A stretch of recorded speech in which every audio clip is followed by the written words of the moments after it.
के छौड़ी सजन मुसावर तोर गे। तुम सावर हकी के छौड़ी सजन मुसावर तोर गे। अगर बोले न छौड़ी लइकवा कैसे होला गोरे गोर गे। बोले न छौड़ी पुतरुआ कैसे होला गोरे गोर गे। कबन एंगल से कमा मकई लगो हसुगा के ठोर गे।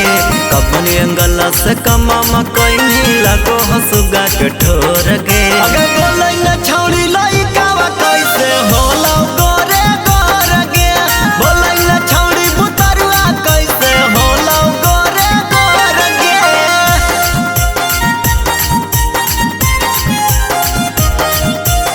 मिक्स बाय नीरज भाई। बोले न छौड़ी लइकवा कैसे म्यूजिक बाय मुरली मुकेश। तोरा बेटा के करियो बड़ाई छोड़ी कहिया खिले में मिठाई। अगे सांच बतिया बोलिया छौड़ी जहक तू खिसियाई। तोरा बेटा के करियो बड़ाई छोड़ी कहिया खिले में मिठाई। अगे सांच बतिया बोलिया छौड़ी जहक तू खिसियाई। आगे देखी के हमरा पापा पापा कहो हो बेटा बा तोर गे। देखी के हमरा पापा पापा कहो हो बेटा बा तोर गे। आगे बोले न छौड़ी लइकवा कैसे होला गोरे गोर गे। बोले न छौड़ी पुतरुआ कैसे होला गोरे गोर गे।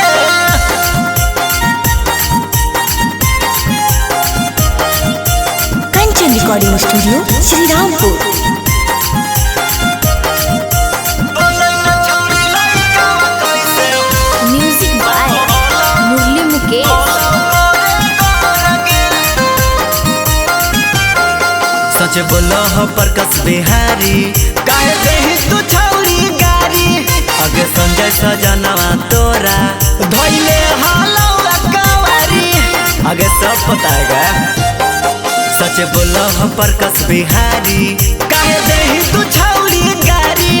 अगे संजय सजनवा तोरा धोइले हालो कवारी। के देखी के बसंत बिहारी कैलक पूरा गौआ सोर गे। देखी के बसंत बिहारी कैलक पूरा गौआ सोर गे। अगर बोल